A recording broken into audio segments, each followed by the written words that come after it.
વધીએ બીજા મહત્વના મુદ્દા પર અને મુદ્દો છે નેતાજી પાસે પીડિતાને સાંત્વના પાઠવવાનો સમય જ નથી।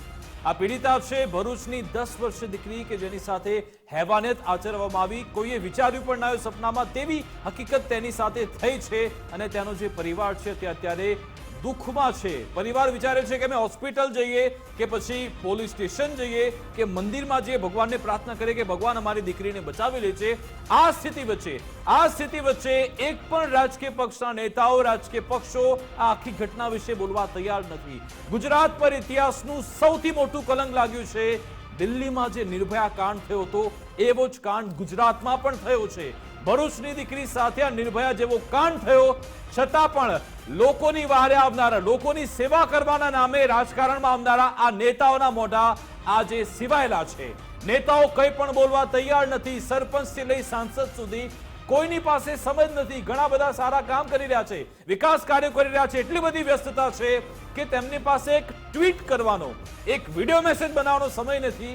આમ તો છાસવારે જ્યારે તેમના પર આક્ષેપ થાય છે, કૌભાંડોના આક્ષેપ થાય છે, તુરંત જ પ્રવક્તા તરફથી એક વિડીયો મેસેજ તૈયાર થઈ જાય છે, પરંતુ આમાં અમે પરિવારની સાથે ઊભા છીએ તેવું કહેનાર એક પણ વ્યક્તિ નથી। આ બધા એ જ લોકો છે કે જેમને લોકશાહીનું મંદિર સંસદ ભવનના પ્રાંગણમાં ધક્કા મુક્કી પોલિટિક્સ કરવું હોય ને તો આ બધા પાસે સમય છે, બધા જોડે સમય, આ બધા પાસે સમય છે ધક્કા મુક્કી પોલિટિક્સ કરવાનું।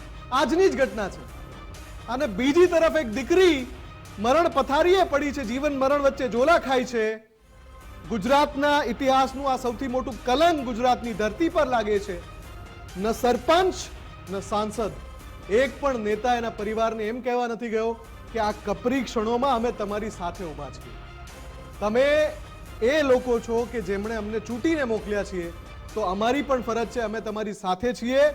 અને આ જે ધરતી પરનો હેવાન જે છે, જેણે આ પાપ આચર્યું છે, કબૂલી પણ લીધું છે કે મેં આમ કર્યું છે, એને ઠેકાણે પાડવા સુધી, એના અંજામ સુધીની લડતમાં અમે ખભેથી ખભો મિલાવીને તમારી સાથે છીએ। આપણે તમામને ફરીથી ફોન લગાડો, રીતેશ વસાવા ધારાસભ્યને લગાડો, મનસુખભાઈ વસાવા સાંસદ એમને લગાડો, અને જે પ્રભારી મંત્રી છે કુંવરજીભાઈ હળપતિ એમને પણ લગાડો। કેમ સાહેબ તમારી પાસે આટલો સમય નથી કે આ ભરૂચની દીકરી સાથે અન્યાય થયો છે, બે શબ્દ સાંત્વનાના બોલો, એમના પરિવારને જઈને કહો કે થઈ જશે દીકરીને બરાબર, અમે એની માટે જે કરવું પડે। વિકાસ આ ઝારખંડના મંત્રી આવીને કહી ગયા કે જરૂર હશે તો અમે એરલિફ્ટ કરીશું।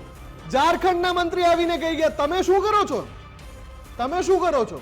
ઝારખંડના મંત્રી કહે છે કે ગુજરાતમાં અમારા ઝારખંડના નિવાસી લોકોને પરંતુ સુરક્ષા નથી મળતી, ફદલ, કારણ કે તેમની પોલ પટ્ટી ખુલી ગઈ છે। કેવી કાયદો અને વ્યવસ્થાની સ્થિતિ છે, અસામાજિક તત્વોને પોલીસનો ડર નથી, ખુલ્લેઆમ અહીંયા બળાત્કાર કરવામાં આવી રહ્યા છે, દુષ્કર્મના બનાવ બની રહ્યા છે। અહીંયા સીધી જે પોલીસ સામે આંગળી ચીંધાઈ રહી છે, સરકાર સામે આંગળી ચીંધાઈ રહી છે, વહીવટી તંત્ર પણ આંગળી ચીંધાઈ રહી છે।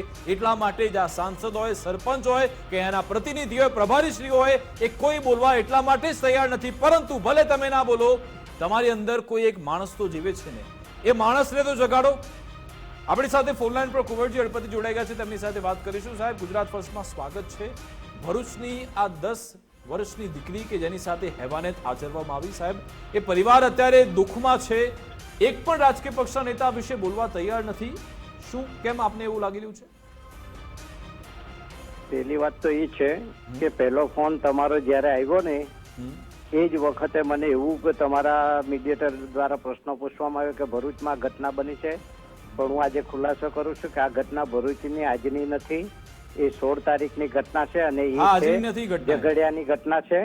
અને એ ઝારખંડથી આવેલું પરિવારમાં આ એક ઘટના બની છે। ખરેખર જે દિવસે ઘટના બની તે જ દિવસે મેં એસપીને પણ ફોન કર્યો હતો અને સૂચના આપી હતી। એસપીએ તરત જ ગામની વિઝિટ લીધી અને વિઝિટ લીધા બાદ ફરિયાદ પણ દાખલ થઈ ગઈ। સાહેબ, તમે પરિવારને મળવા ગયા હતા? પરિવારને મળવા માટે અમારી કેબિનેટની બધું હતું, એટલે હું હવે હમણાં સાહેબ તમે એવું કહો છો કે 16 તારીખે ઘટના બની હતી, આજે 19 થઈ, 3 જ દિવસ થયા છે ગુજરાતની ધરતી પર, સાહેબ તમે ભરૂચની ધરતી પર આ પાપ થયું છે। કેબિનેટની વાત બે શબ્દો મળવા માટે થોડો સમય કાઢી શકો સાહેબ? મહારાષ્ટ્રમાં શપથ ગ્રહણ સમારોહ ત્યારે કેબિનેટ તમે મુલતવી રાખી શકો છો, આ માટે તમે કેબિનેટ મુલતવી ના રાખી શકો? તમારી સાચી વાત છે, પણ મેં જે તે વખતે જ એસપી સાહેબને સૂચના આપી છે અને મારા સૂચના મુજબ તાત્કાલિક કાર્યવાહી કરી છે. બરોડામાં દીકરીને મેં હોસ્પિટલમાં એને સારવાર અપાવી છે. એટલે તમે જે કહો છો એવું નથી. આ તરત જ ઘટનાની જાણ કરી અને બરોડા એડમિટ કરાવ્યા છે આપણે એમને. કુંવરજીભાઈ દીકરી અત્યારે જીવન મરણ વચ્ચે ઝોલા ખાઈ રહી છે. આપણે સૌ પ્રાર્થના કરીએ કે દીકરીને કંઈ થાય નહીં, પણ આ પરિવાર પાસે જઈને એના ખભે હાથ મૂકનારું કોણ? મત માંગવા હોય ત્યારે તો નેતા તરત પહોંચી જાય છે. જવાબદાર વ્યક્તિ તરીકે સરકાર મૂકશે ને જઈશું, અમે જાતે જઈશું. એટલે ક્યારે જશો સાહેબ? હજી સમય છે હજી કે બાકી છે કોઈ સમય છે?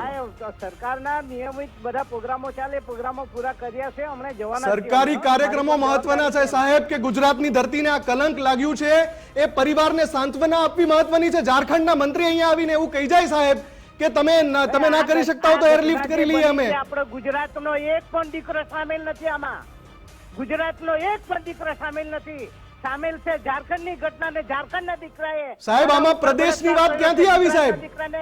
અરે સાહેબ આમાં પ્રદેશની વાત ક્યાંથી આવી? આ તો ગુજરાતની ધરતી કલંકિત થઈ છે એની વાત છે સાહેબ. ગુજરાતનો દીકરો નથી આ. અરે સાહેબ આમાં પ્રદેશની વાત ક્યાંથી આવી? ગુજરાત ને ઝારખંડની વાત ક્યાંથી આવી આમાં? આપણી ધરતી પર આ થયું છે એની વાત કરું છું સાહેબ. આ ઝારખંડના દીકરાએ કર્યું છે, ગુજરાતના દીકરાએ નથી કર્યું. અરે પણ દીકરી તો અહીંયા ગુજરાતમાં હતી ને, તમે ગુજરાતમાં દીકરીની સુરક્ષા સુનિશ્ચિત નથી કરી શક્યા, એ વાસ્તવિકતા છે. એ વાસ્તવિકતા છે, સ્વીકારીએ છે ને ભાઈ અમે. તાત્કાલિક મેં એસપી ને સૂચના આપી, તમારે ફોન પર એમની પ્રતિક્રિયા લેવી હોય તો લઈ. ચલો બધી વાત સાહેબ માની લીધી. એ ખાલી પિતાની કેવી વેદના પીડા છે ને તમે ખાલી વિચારો કે એની 10 વર્ષની દીકરી કે ચાકુ મારવામાં આવ્યું, તેને લોખંડનો છોડ્યો તેની અંદર ઘુસાડી દેવામાં આવ્યો, તેને માર મારવામાં આવ્યો, લોહી લુહાણ હતી. તેના પિતાની કેવી હાલત હશે? પિતાને શું સાંત્વનાની જરૂર નથી? તમે કહો. તમારી વાત સાથે હું સંમત છું ભાઈ. હા, ગુજરાતની તો બસ અમે એ સવાલ ઉઠાવી રહ્યા કે સાહેબ ક્યારે જશો? બધા ક્યારે જશો? ચૂંટણી આવે ત્યારે જવાનું કે અત્યારે નહીં જવાનું? 4 દિવસથી એ પિતા હોસ્પિટલ જોડે જાય, ડોક્ટર જોડે જાય, પોલીસ જોડે જાય કે પછી ભગવાનને પ્રાર્થના કરે કે અમને આ પીડામાંથી બહાર કાઢો? એમને આશ્વાસન સાંત્વના આપવાની જરૂરિયાત છે કે નહીં? તમે મને એમ કહી દો. આપવાની જરૂરિયાત છે એટલા તો માટે કેમ નથી પહોંચતા કોઈ પણ? કોઈ હજુ સુધી ના સરપંચ ના સાંસદ કોઈ પહોંચ્યું નથી. એસપી ને ફોન કરી લીધો એટલે વાત પતી ગઈ. એસપી ને ફોન કર્યો તો એસપી ની મારે કાર્યવાહી કરવાની છે. પરિવાર સાથે ઉભા રહો, ત્યાં જાઓ, તેમને મળો, તેમની સાથે તેમને કહો કે ભાઈ તમને બધી રીતની મદદ મળશે. કેમ નથી કોઈ ત્યાં પહોંચ્યું? તેમ ના ચાલે સાહેબ. અમારા સવાલો તમને આકરા લાગશે, બરાબર છે, પણ તમે પિતાની એ પરિવારની પીડા સમજો સાહેબ. મારા જવાબ પણ તમને આકરા લાગશે. અમને નથી લાગતા. અમે તો એ પરિવારની પીડાની વાત કરીએ છીએ. અમે એ પરિવારની પીડાની વાત કરીએ છીએ સાહેબ. તમે જે બોલો છો એમાં અમને કશું આકરું નથી લાગતું. હા,